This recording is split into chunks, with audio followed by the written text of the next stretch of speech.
Hi, welcome to this video. We're going to guide you through how to post on Instagram. To post on Instagram, open the app and tap the plus button at the top left.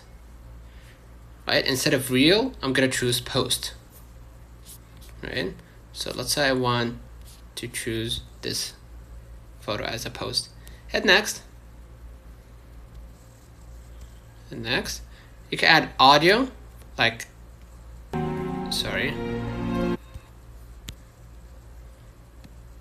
Okay, you can add audio, like music, whatever, and text, overlays, etc.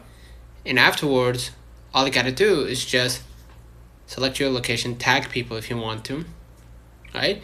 And you can share as a new post. Or you could go ahead and hit more options and schedule this post. I'm sorry I skipped over the second step because there was an audio and I was afraid of the copyright chasing me, so that's why I had to cut it short.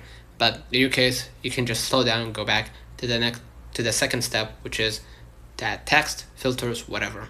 And then hit share eventually. Consider liking this video, subscribing. Until next time, see you.